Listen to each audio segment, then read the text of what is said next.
Alright, so just wanting to get a quick video of this rear panel behind the back seat, two-door hardtop 64 Impala. This is a little different than what I might have expected. This panel actually fits partially down inside on the bottom, goes on the inside, and then around here it starts actually fitting around this groove on the outside. So this part is actually on the outside. Screws go in from the outside, and just a little different than what I had expected. So I just want to get a quick video so we'll know how she goes back into place once we get her restored. Also, some sealer was used, I guess maybe to keep any runoff on this panel, or perhaps to just kind of keep it adhered to the panel it's screwed into. But either way, on the top left and on the bottom right, you can see where this is kind of clean. That's where the sealer was actually stuck to it there. And again, the screw behind it here, and screw behind the sealer here. Alright, so after removing the rear cover panel, we can see now that this bolt actually does support the window frame here and also up at the top. So that's kind of the way that is held into place. And so I'm going to go ahead and remove this screw. Still not sure 100% if there's anything else holding the window in place. May have to remove these, I'm not real sure. Let me get a good shot of those in case those do need to be realigned. Again, that's the right nut and then the left nut as far as their positions.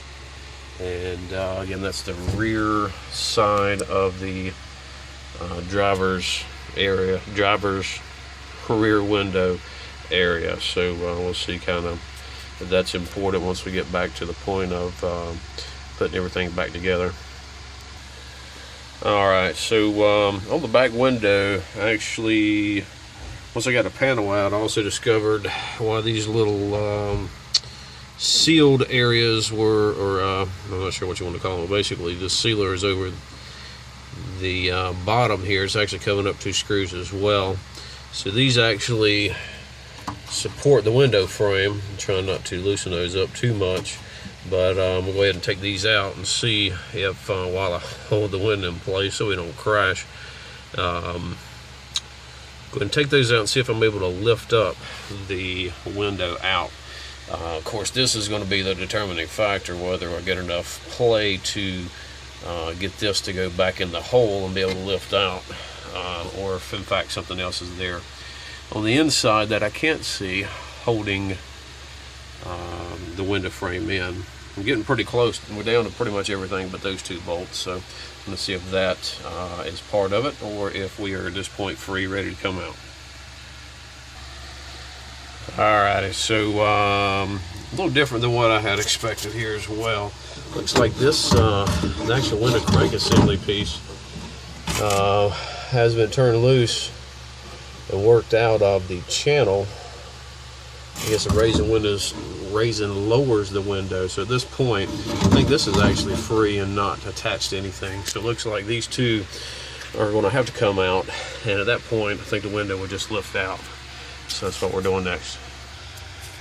Alright, so indeed these 2 front bolts are actually screwed to the window frame itself, and I've already taken the bolt off of these, and these have a little flat head similar to the bottom bolts for the front window, and they do have the ability to kind of move these in and out.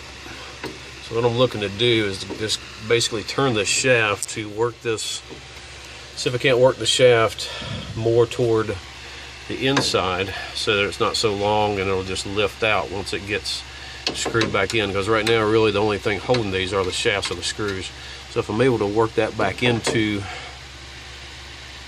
the window area, these should just lift out. So that's the only thing holding it right now in place. So that's what we're looking to do. Alright, so we got one rear window removed. So yeah, basically you can remove everything that we had looked at previously. These are the last two things that are going to be holding the window in place. And as I mentioned, these two screw things, I'm sure they have a technical name, but these guys are actually retaining the window into the actual door, back door area. Of course, two-door hardtop's not a back door, but anyway, back around the rear seat. So I was going to try to screw these in to see if I could free them up, but actually that's not the way to go. It's the opposite. Remove these, of course, counterclockwise, and eventually they're going to work themselves out of the window frame. And I'll have this better on the passenger side. Again, kind of working by myself today, but essentially as you back these out, when it gets all the way to the end of the threads, you'll hear it kind of pop, and if you turn it, keep turning it, it'll pop again. That basically lets you know that the threads are backed out. At that point you can start wiggling on the window, lifting it up, and mine actually kind of went down inside the window and I was able to catch it and get it with a pair of pliers. The second one, not so much. Again, working by myself, once it got loose, it did fall down inside the window channel, so I'm going to have to kind of dig in the hole and find that. But at this point, yeah, the window's gone. We can kind of see here some screws, so I'm going to get me a hammer and kind of try to knock the rust that's holding these screws in. Again, I got one here. This one I think is just a retainer clip. We're going to have one at the back, so it may just be those two, so I'm going to work on that. See if we can go ahead and get this chrome trim off, and then we'll move on to the passenger side.